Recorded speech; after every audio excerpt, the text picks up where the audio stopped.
Albert Einstein once said, everybody's a genius, but if you judge a fish by its ability to climb a tree, it will live its whole life believing that it is stupid.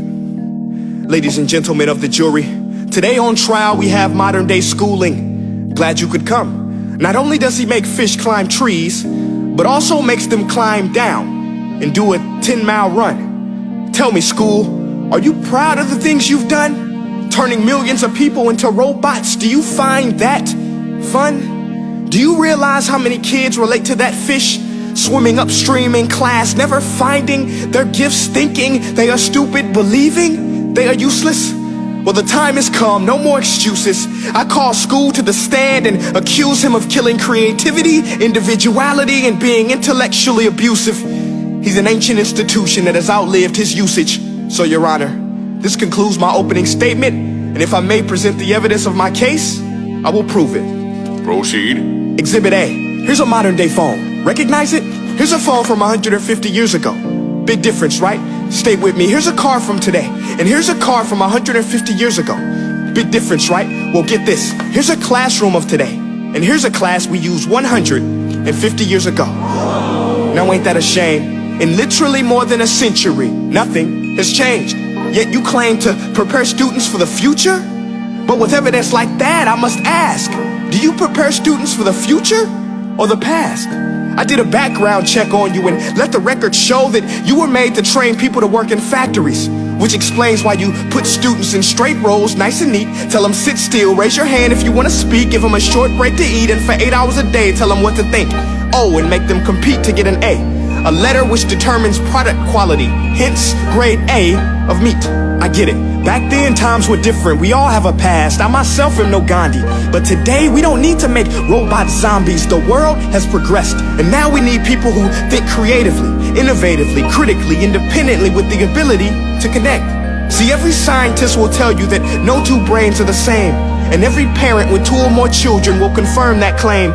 So please explain why you treat students like cookie cutter frames or snapback hats, giving them this one-size-fits-all crap. Watch your language. Sorry, Your Honor, but if a doctor prescribed the exact same medicine to all of his patients, the results will be tragic. So many people would get sick, yet when it comes to school, this is exactly what happens. This educational malpractice, where one teacher stands in front of 20 kids, each one having different strengths, different needs, different gifts, different dreams, and you teach the same thing the same way? That's horrific. Ladies and gentlemen, the defendant should not be acquitted. This may be one of the worst criminal offenses ever to be committed. And let's mention the way you treat your employees. Objection. Overruled. I want to hear this. It's a shame. I mean, teachers have the most important job on the planet, yet they're underpaid?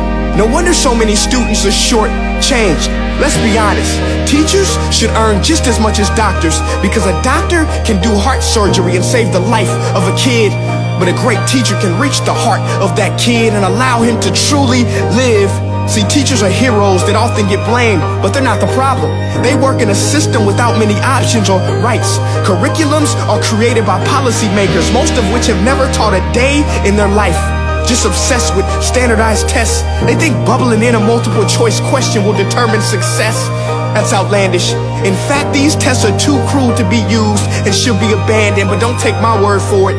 Take Frederick J. Kelly, the man who invented standardized testing, who said, and I quote, "These tests are too cruel to be used and should be abandoned." Ladies and gentlemen of the jury, if we continue down this road, the results will be lethal.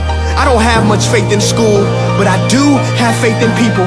And if we can customize healthcare, cars, and Facebook pages, then it is our duty to do the same for education, to upgrade it, change it, do away with school spirit, because that's useless. Unless we're working to bring the spirit out of each and every student, that should be our task.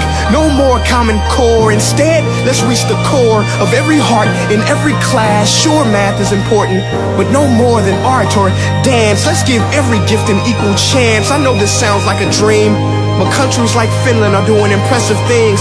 They have shorter school days, teachers make a decent wage, homework is non-existent, and they focus on collaboration instead of competition. But here's the kicker, boys and girls. Their educational system outperforms every other country in the world. Other places like Singapore are succeeding rapidly. Schools like Montessori, programs like Khan Academy. There is no single solution, but let's get moving. Because while students may be 20% of our population, they are 100% of our future. So let's attend to their dreams, and there's no telling what we can achieve. This is a world in which I believe, a world where fish are no longer forced to climb trees. I rest my case.